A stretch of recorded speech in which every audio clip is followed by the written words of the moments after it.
A couple minutes before midnight here on Sunday night. I'm still wearing my church clothes, as you guys can see. I've also started my packing because we are leaving town very soon. I've been busy since I got home. After church tonight, we had to go directly to Walmart, and we were there for almost an hour, which was an hour I wasn't planning on being out. And then I had to rush home and finish a teaching on deliverance on my TikTok live video. And I tried to rush through that a little bit, but we ended up doing a lot of prayer for people. Some people needed deliverance during the deliverance teaching itself, which is kind of funny. But anyway, that's all finished. I've started my packing, and I'm going to continue after that when I get this video done. I wanted to get 2 videos in today, which I have now succeeded in doing. I hope that my voice will hold up because I've had sinus drainage today. I don't know why. And like I just said, I did an hour and a half of teaching on TikTok, so I think my voice is almost shot for the night. It needs some rest. This is the daily Guideposts Devotional from 1979. This is January the 20th. And as you guys know, if you've been following on this series, they do not have titles for these ones. They just go by the numbers. And sometimes they have 2 on 1 page. I'd rather them have 1 on 1 page. And even if there's space left over, just 1 per page. But they didn't do that back in the day. But I think I have several of these kinds of devotionals. We're going to go do the 1981 next. When I jump back to this series, I have so many books to do. I won't have enough time in this life to do them all. But I'm just picky choosy, doing whatever. And I'm all for it because I'm here to encourage people, lift you up, give you some Bible, which this one doesn't have a Bible verse tonight.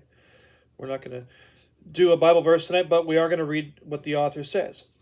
Henry Clay is quoted as saying, "Courtesies of a small and trivial character are the ones which strike deepest to the grateful and appreciating heart." We are to be grateful people. God's people should be thankful people. We should be appreciative.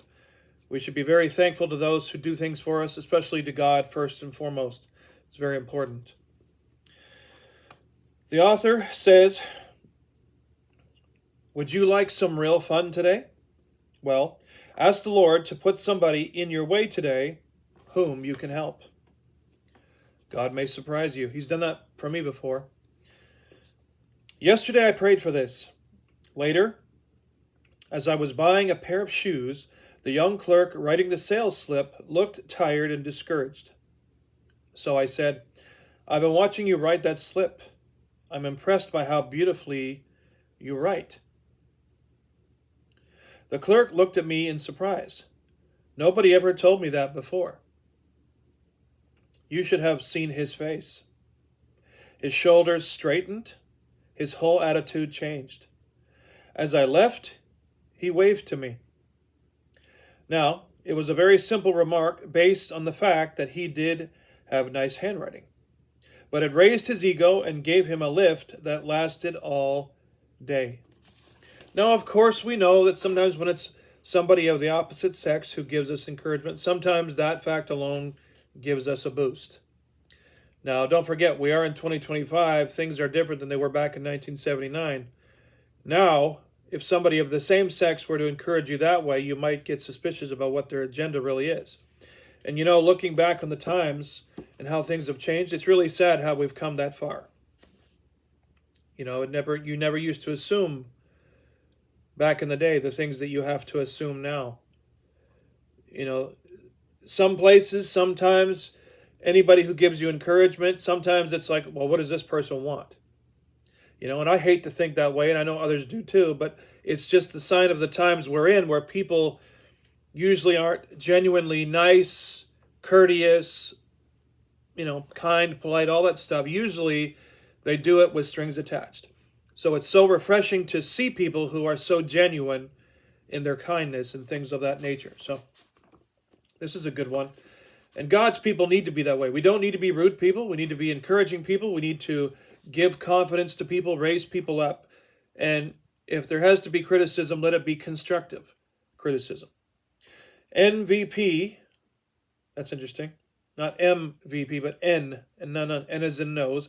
NVP says, "Dear Father, there are so many people who hunger for a kind word, who need assurance from another person. put one of these persons in my path this day. Now, of course, by the initials of the writer and the author, you can't tell if they're male or female unless it says so in the article they write for the entry. So you never know. I don't know any of the names of these people anyway, because I was not even a year old when that book came out. But that was an interesting one. And I encourage you people, please do pray and say, God, is there somebody today who needs to be put in my pathway that I can encourage, that I can pray for, that I can uplift? God will do it. I promise you he'll do it. Do it by faith. God, put somebody in my path today who needs a service from you through me. And I promise you that God will do it. This world is getting so dark and so ugly. We need people to brighten it up. Absolutely the truth. You know what I'm saying. God bless you guys. I hope you have a super week. I will see you in the next Daily Guideposts Devotional from 1979.